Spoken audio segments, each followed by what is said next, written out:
YouTube wuxuu shaaciyay isbedelada heerarka barnaamijka YouTube Partner Program, kuwaasoo dhaqan gali doona 15 July si loo xakameeyo in lacag laga sameeyo muuqaalada aan lahayn hal-abuurka ama tayada bini'aadamka, gaar ahaan ka soo baxday aaladda AI-ga. Maxay tahay 15 July? Waa kuwee muuqaalada saameyn doona channel-kaaga? Ma la banadi doonaa AI-ga gebi ahaanba? Qaabo YouTube samaynayso ma jiraan? Su'aalahaas iyo talooyin ku saabsan qaabkii aad uga hortagi lahayd waxaan kula fikiri doonaa muuqaalkan gudihiisa. Bal ila joog si aad u fahanto sharciga cusub ee soo dejisay shirkadda YouTube. Maxay tahay 15 July? Taasi waa taariikhda rasmiga ah ee isbedelka cusub dhaqan galayo. YouTube wuxuu bilaabi doonaa inuu si wanaagsan u kala saaro kuwa abuuraya content mass produced repetitive ama muuqaaladan dhabta ahayn, taas oo mar hore ahayd mid aan haysan monetization. Maanta waxaa ka xiga kaliya inay si sax ah u qeexaan oo ay si fiican u fuliyaan. Waa kuwee muuqaalada saameyn doona channel-kaaga? Waa muuqaalo ka kooban clips la soo saaray ama la jarjaray oo aan lahayn faalo ama qiimeyn macno leh. Narration code AI synthesis oo ah kuwo aan lahayn farshaxan ama hal-abuur bini'aadamnimo.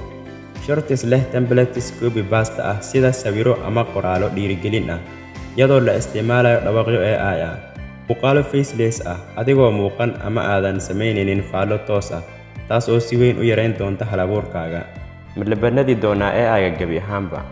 Maya, AI gebi ahaan lama mamnuuci doono. Muuqaalo AI ka qayb qaata waa la oggol yahay haddii aad si weyn ugu darto hal-abuurkaaga iyo aqoontaada oo aad ka dhigto content gaar ah. Qofka u isticmaala AI sida scriptiga, subtitleska, B-rollka iyo wixii la mid ah waa la aqbalayaa, balse waa muhiim in natiijada kama dambaysta ah ka turjumayso aragtida iyo tafatirkaaga. Qaabo YouTube samaynayso ma jiraan? Journalists-ka bixiya content-ga AI isdoobka ah ama ku celceliya formaatyo halis ah waxay lumin karaan monetization feasibility-good hoos u dhici kara. Mararka qaarkood laga saari karo YouTube Partner Program ama gebi ahaanba la xiri karo. Dhibaatooyinka laga baqayo: journalists badan oo ah AI isdoob waxay lumin karaan suurtagalnimada monetization-kooda. YouTube algorithm-ka si weyn ayuu u qiimeyn doonaa originality-ga, taasoo khatar gelinaysa kuwa lagu eedeeyo inay ku mashquulsan yihiin content spam ah. Laakiin weli waxaa jira fursad weyn oo ay helayaan kuwa abuuri doona content dhab ah oo qiimo leh. Talooyin muhiim ah: qiimee content-gaaga. Haddii aad ku tiirsan tahay AI voice, slide, share ama footage auto-generated, la soco waxaa wanaagsan inaad ku darto faalo, falanqeyn ama sheeko bini'aadan leh. Ka fogow qaabka copy paste-ga, isticmaal hal-abuurkaaga si aad u muujiso aragtidaada. Haddii aad isticmaasho AI, hubi transparency-ga. AI waa la oggol yahay, laakiin natiijada finalka waa inay noqotaa mid original ah, aan ahayn muuqaalada beenta ah.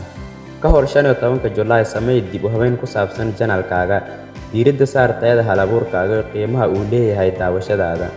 Laga bilaabo 15 July, YouTube wuxuu lacag ka joojiyay munaasabadda AI Stop, kaasoo ah content 100% AI generated ama nugul fudud. Hase yeeshee, haddii aad ku darto hal-abuurkaaga bini'aadmiga ah, haddana waxaad monetization heli kartaa. Isbedelkan wuxuu si cad u shaqeeyaa in YouTube uu qiimeeyo tayada muuqaalada originalka iyo kuwa beenta ah.